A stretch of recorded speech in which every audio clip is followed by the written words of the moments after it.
So 10 years back, one single decision, it was like a pebble dropped in a pond, really. The ripples just kept going way further than anyone expected. Yeah. Totally changed one woman's life and kind of out of nowhere sparked this global thing around kindness and gratitude. Mhm. Today, we're doing a deep dive into the, well, truly remarkable story of Amelia Wright. She was a literature teacher who adopted 3 Black children, and the way they eventually repaid that love, it's just extraordinary. Yeah, what's so compelling right from the get-go is how someone's personal path in a pretty normal life, how that can kickstart something so big. Amelia, she's deep in books, loves her students, seems like she has it all figured out. But the source material mentions this invisible emptiness she felt. She was 32. It kind of makes you think about that universal feeling, doesn't it? Looking for something more. That's a great point. And it wasn't like some huge drama set it off, no lightning bolt moment. Instead, it was, well, quiet, almost everyday stuff. Amelia's in her usual coffee shop. A documentary about the foster system is playing on a screen nearby. She hadn't really thought much about it before, apparently. And right there, something just clicked. And the image that grabbed her, wow, it's powerful. A 6-year-old girl, not crying, not making noise, just looking at the camera. The description is empty, hollow eyes. It speaks to this deep resignation, a kind of quiet toughness no kid should have. Holding this old stuffed animal, just still. Yeah, that silent look, it clearly hit Amelia hard. The documentary went on talking about all the kids in foster care waiting, sometimes for years, for a real home. And then the statistic that really got her, the number of kids who age out every year, just left to figure out adulthood completely alone at 18, no family backup. When you look at that number, it really shines a light on our care systems. Foster care is vital, of course, but it can't always give that lifelong stability that permanent connection a family does. Aging out at 18, I mean, it just highlights the vulnerability, the real need for more permanent answers. Right. And it was that stark reality, understanding how many kids were just longing to belong somewhere, that started this big internal debate for Amelia.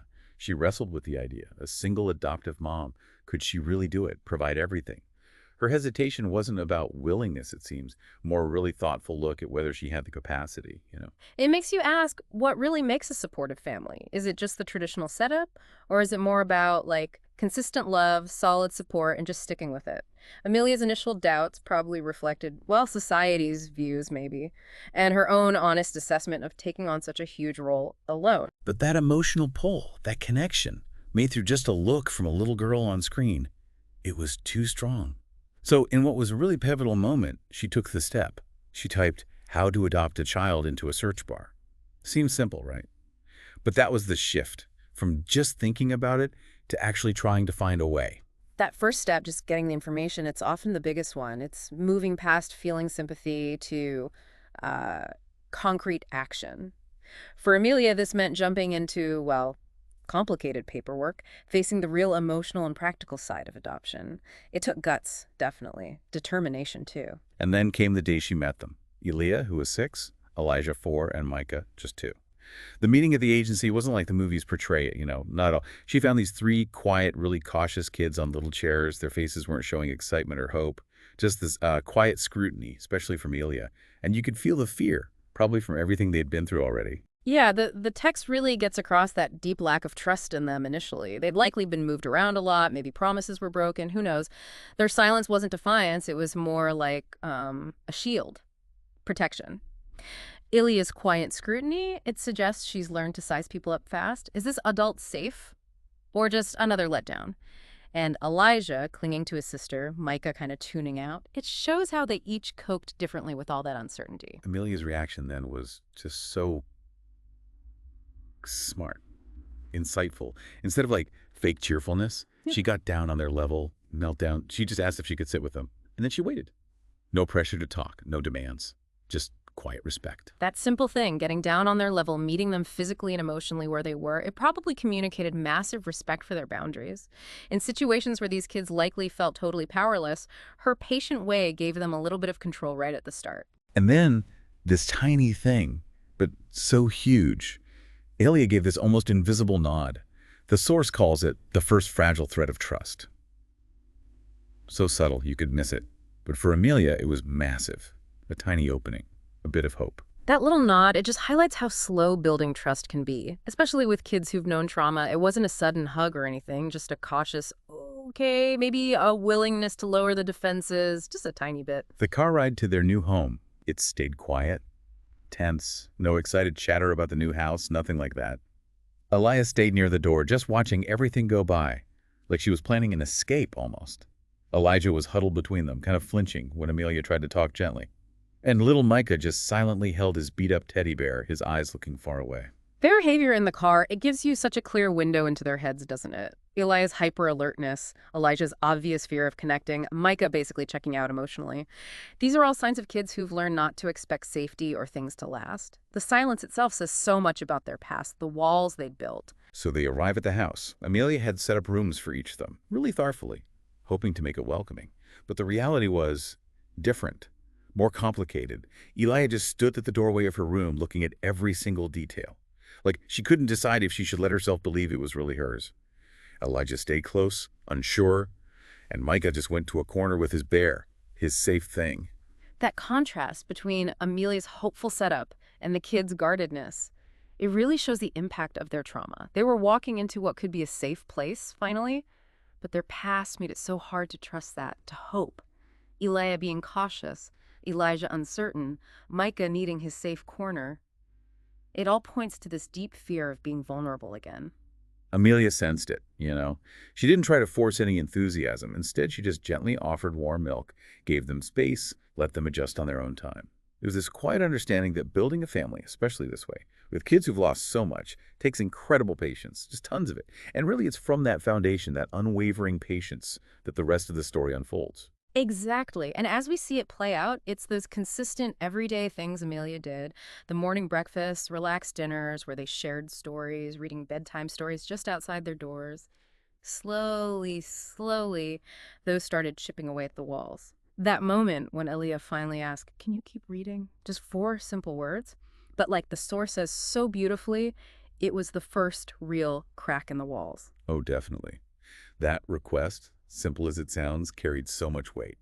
It was Elia taking a tiny risk, allowing herself to be comforted. Yeah. And from that little crack, you start seeing these amazing small acts of trust. Elia is starting to look after her brothers at night, showing this nurturing side even after all she'd been through. That's powerful. And Elijah's drawing. The hesitant stick figures labeled Mom and Us, holding hands. Seems like just a kid's drawing, but it showed him starting to feel like he belonged.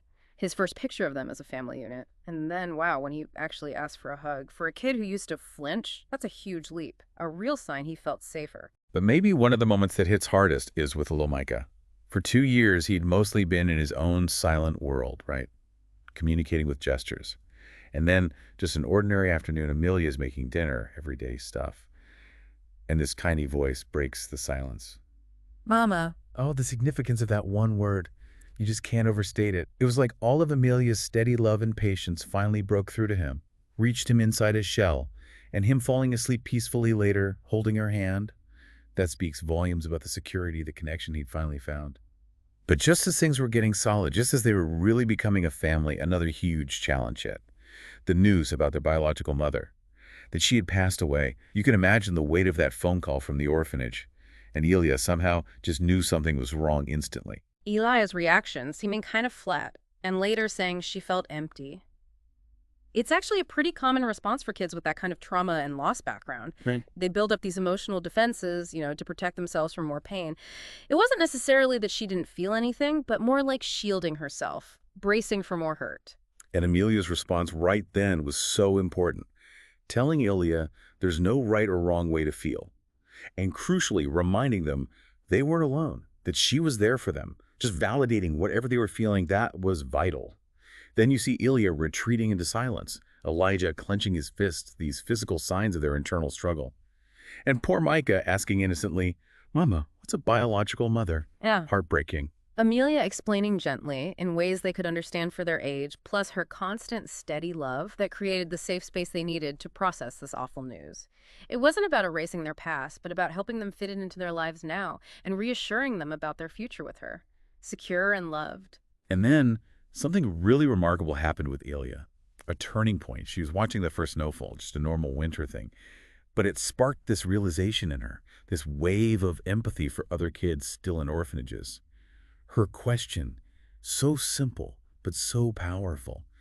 Do you think someone will come for them? It showed she could now look beyond her own pain and think about others. That moment, yeah, it signifies such a huge step in her healing. She wasn't just focused on her own loss anymore. She was starting to feel compassion for others. That kind of empathy, that turning outwards, it's often a sign of real resilience, isn't it? Not just getting through tough times, but using that experience to connect with and care about other people. And right from that feeling came this wonderful idea, lemonade for love. Ilya saw a little lemonade stand raising money for a sick kid and thought, hey, we could do that for the kids at the orphanage. And what's so lovely is how the whole family just jumped in. Elijah, who'd been so quiet at first, was totally enthusiastic. Even little Micah helped in his own cute way. It's really inspiring, isn't it? How Ilya took her own experience of lacking things, basic things, and turned it into this drive to provide those exact things for other kids. It's such a clear example of turning pain into purpose. And the way her brothers joined in, united like that, it says so much about how strong their family bond had become. The community's reaction to Lemonade for Love was just, wow, amazing. Neighbors, local shops, even the news got involved. People wanted to help. One kid's idea just blossomed into this huge community effort. People donated pastries from the bakery. Someone made professional signs for their stand. Families came out just to volunteer time. That flood of support, it really shows how kindness can be contagious. Ilya's idea was the spark, and it just ignited this collective urge in the community to chip in and make a difference. It highlights that I think people generally want to be kind, especially when they see a real heartfelt way to help. And the kids didn't just stop at lemonade, did they? Elijah started getting creative, making handmade bracelets to sell too, showing more confidence. Micah became their, adorable ambassador, his energy just drawing people in. Their determination just grew. They started making lists of what the orphans needed, decided to open the stand every single weekend. You can really see their individual growth and how their roles evolved, can't you? Elijah making and selling things, Micah connecting with people. They were each finding their own strengths and using them for something they really cared about. And eventually, all this community support, the kids' dedication, it led to something bigger, the Bright Futures Foundation. What started as a little stand aiming to buy a few toys, it turned into a proper nonprofit. It raised serious money. The source mentions $50,000 initially, with this clear mission: education, basic needs, temporary shelter for orphaned kids, focusing on blankets, books, toys, those fundamentals. That shift from just a spontaneous kind act to a structured, sustainable organization, it really underlines the power of having a vision and sticking with it. Ilya's initial wish to help grew into something that could have a much wider, lasting impact, addressing not just immediate needs, but trying to create real opportunities, too. And those ripples just kept going. Major donors got involved, bringing in serious resources. And maybe even more significantly, their story inspired other families to think about adoption. One adoptive mom actually wrote a letter saying the foundation directly opened her heart to it. This is incredible impact from their personal story. Yeah, it really highlights how powerful personal stories can be in driving bigger change in society. By sharing what they went through and showing how love and kindness transformed their lives, Elijah, and Micah weren't just raising money, they were inspiring other people to think about how they could make a difference too, especially for vulnerable kids. And then, the ultimate gesture of gratitude must have been incredibly emotional. For Avelia's birthday, the kids, using funds the foundation managed carefully, they pooled resources and bought her a new house, a permanent home. Their reason, just simple and heartfelt. She deserved it. They wanted her to have a home too. It just speaks volumes about their love, the security they finally felt. That selfless act from kids who started with basically nothing, who knew only instability, it's such powerful proof of their love for Amelia and the sense of belonging she created. It's like a beautiful reversal of where they started, a clear demonstration of how her unwavering love changed everything for them. So as we wrap up this deep dive into Amelia Wright's amazing story, you see how one act, adopting these kids, started this chain reaction. It didn't just change their lives. It sparked this whole movement of compassion. It really underscores how love can heal even really deep wounds, and how kindness, even small acts, can have this boundless potential to change the world. It really makes you think, doesn't it, about your own capacity for kindness and the unexpected ways one good thing you do might just ripple out and touch others.